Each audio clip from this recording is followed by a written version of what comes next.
Mike Donovan, the Property Gator, Property Educator. We are giving the first cog, which is the mind cog of our 7-cog revenue engine, which comprises the main course for the apprentice program. And we distinguish the mind cog from mindset. This isn't about learning. A positive mindset comes from, obviously, if you have a history of negative messages in the past, we'll give you techniques to deal with that. But mind is about seeing the marketplace as it is, the world as it is, without projecting our ideas on and working within that marketplace. And that's why we call it the reality roadmap, as opposed to a deterministic approach where we impose our views on things. And how often do we see that? To work well with the market, to become successful, you need to see the market as it is and be able to see where where you can tweak it, where the niches are, where the nuances are, and how you can take advantage of that. So that is the basis of our mind of this particular video, and it is the basis, the beginning, the first of our 7 cogs on the apprentice program. As it happens, we have 7 cogs within the mind cog, and they all have really important pertinence as we go through them. But the key thing here is, what is the meaning of self-belief? Some people talk about self-esteem. Bandura's self-esteem, self-efficacy comes from success. Self-belief means ultimately you have to endorse yourself, get confident in what you're doing, and be able to deliver projects. And usually that comes, we either do it by trial and error or we learn from other people. And there's always some element of trial and error. What we try and do at Gator is eliminate the trial. You'll always be in trial, but we eliminate where possible the errors. So let's move into the mind cog. And that is the 7 P's of psychology, and the basis of enabling self-belief. Mike Donovan, the Property Gator. This is the first cog, the mind cog of our 7-cog revenue engine, which is the basis of the apprentice program. And we're going to go through this cog and we'll dive deeply into the first one in a full video. And the first one is projection. The second one is possibility, because there are infinite possibilities. The third is patience.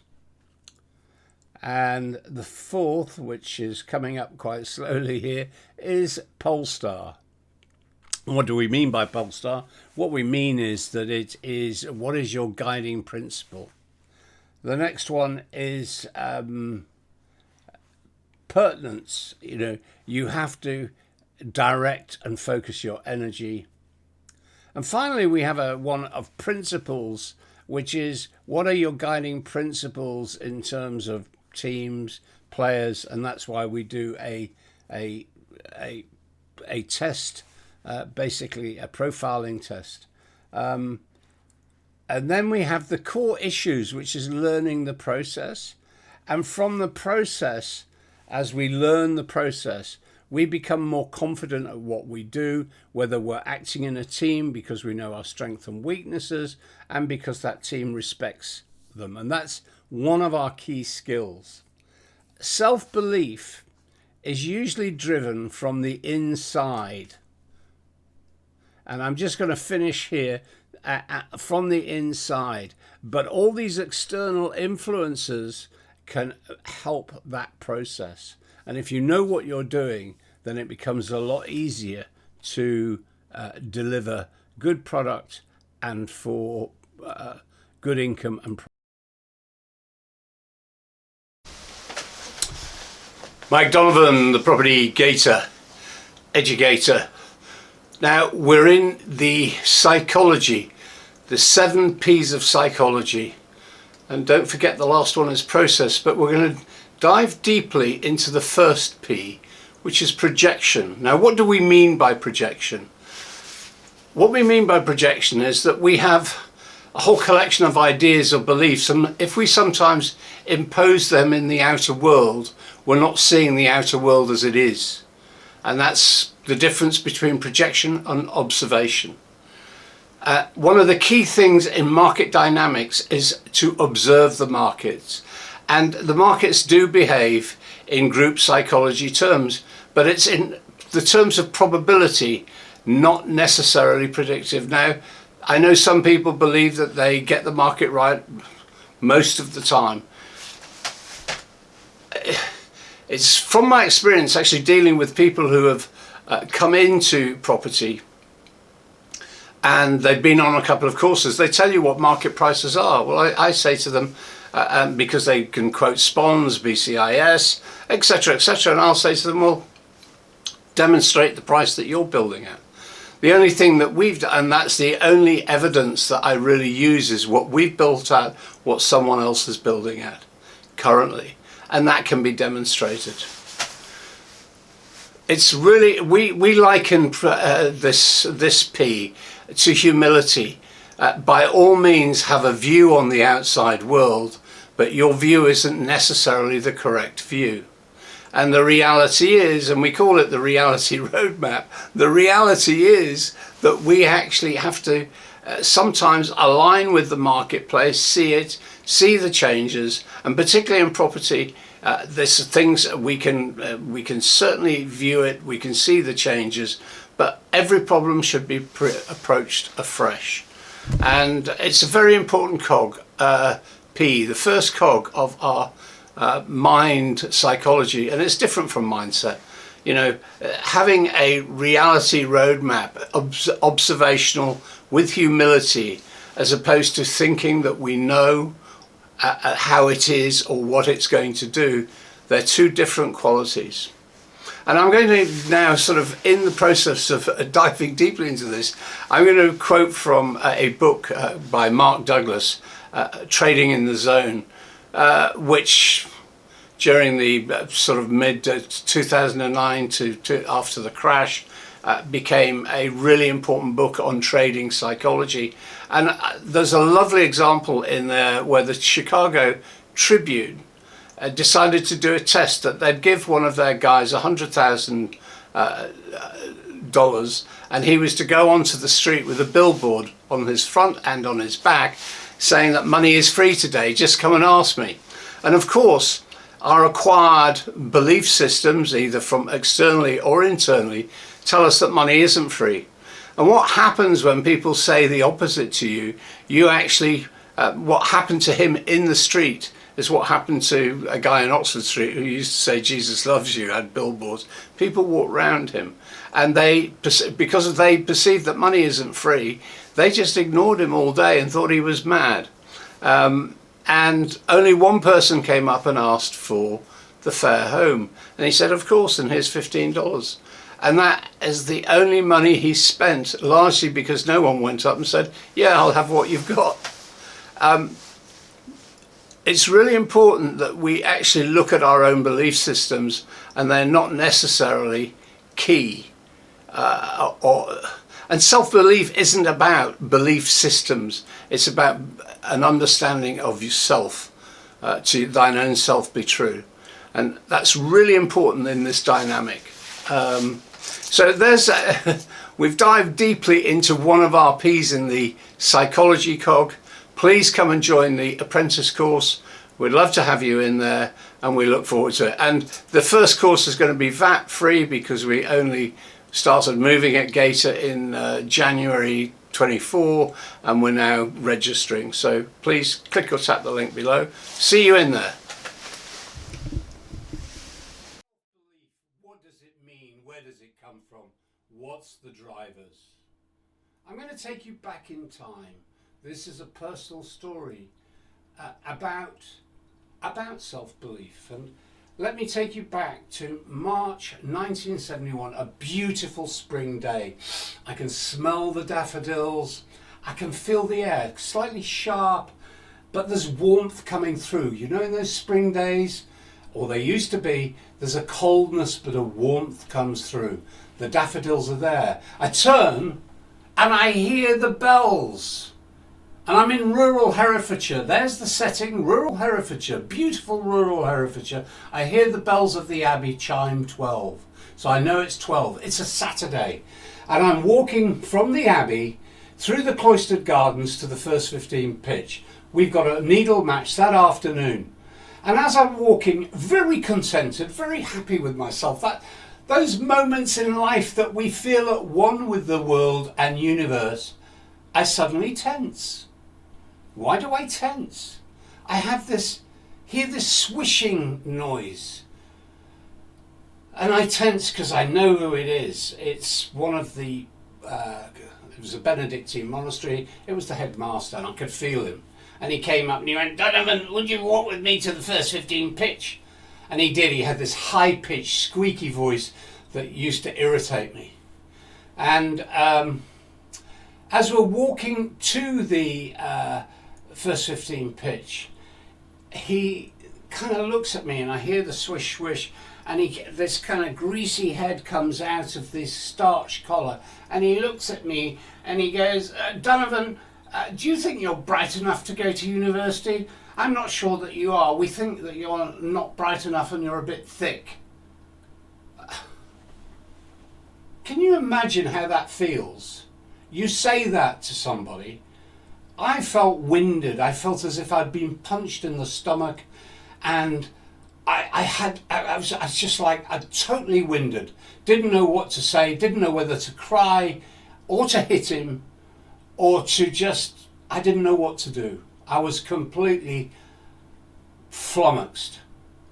So what I did was very meekly said to him, "Father, I don't happen to agree with you," and I turned on my heels and I walked.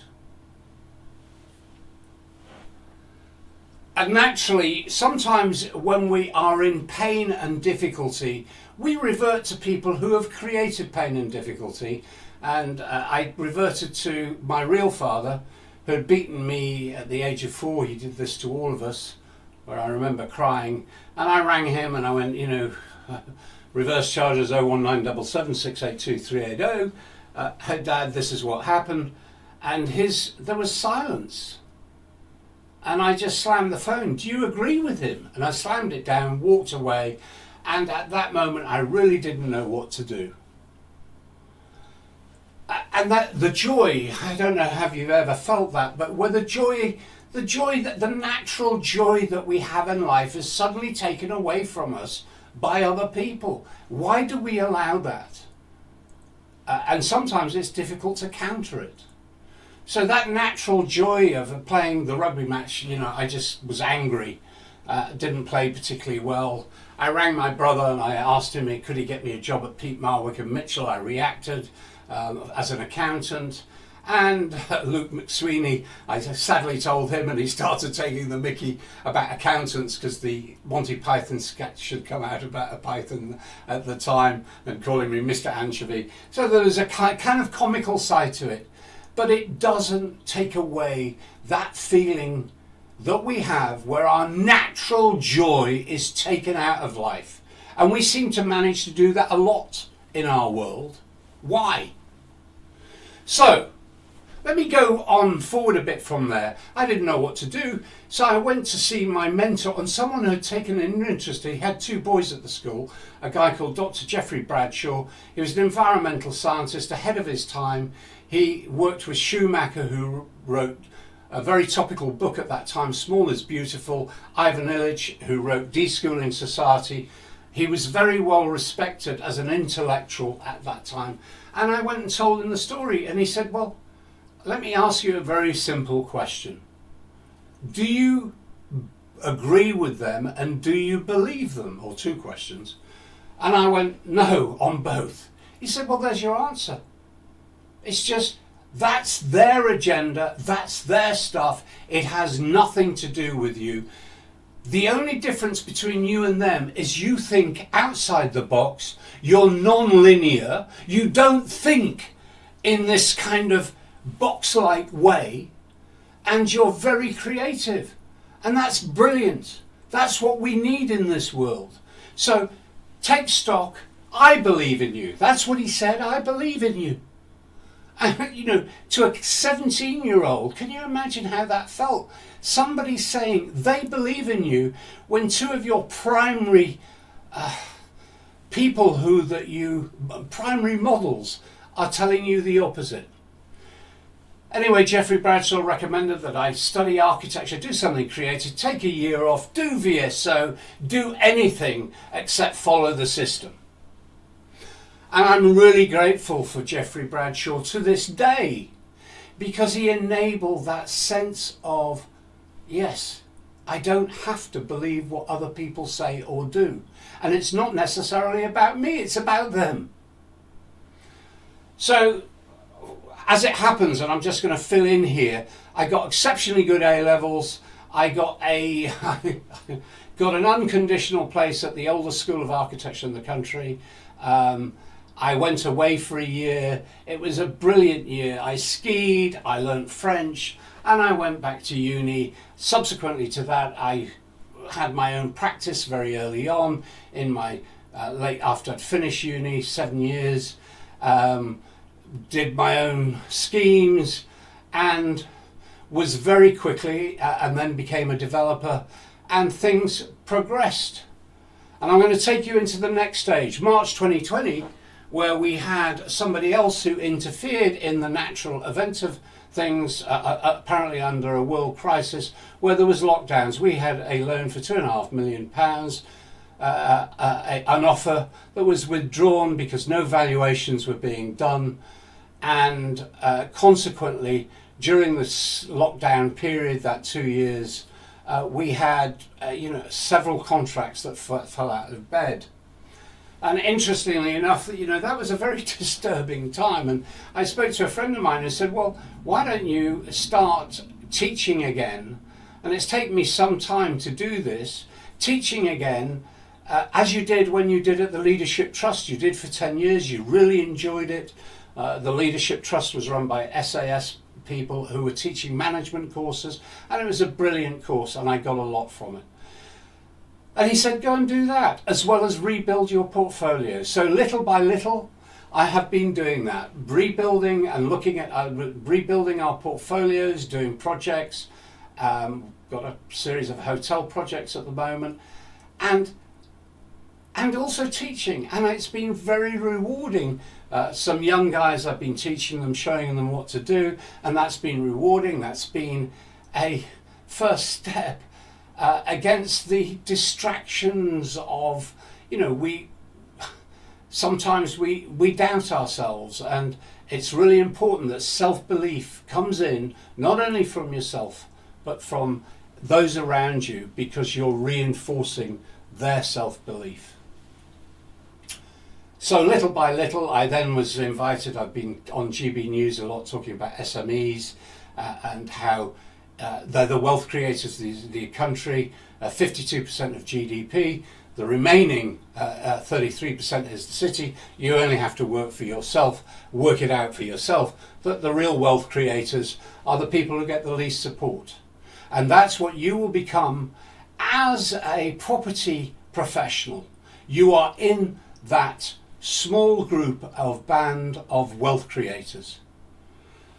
So this gives me no greater pleasure than to introduce the PropertyGator Revenue Engine, which is our unique business solution on which we can build solid foundations for you to be able to understand the process, on which you can have confidence, and in which you will be able to create self-belief for yourself, because confidence and self-belief go hand in hand. We also spend time dealing with the issues of what we call heart set, not mindset, because you've got to have a driver, a positive, positive or negative charge. An idea is empty unless it's charged. So we take you through that process. Come and join us, be a PropertyGator.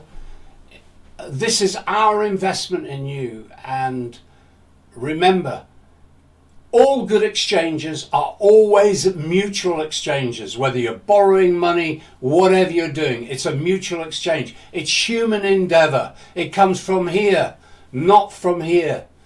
And if you borrow money, you want to pay it back, you treat it like your own.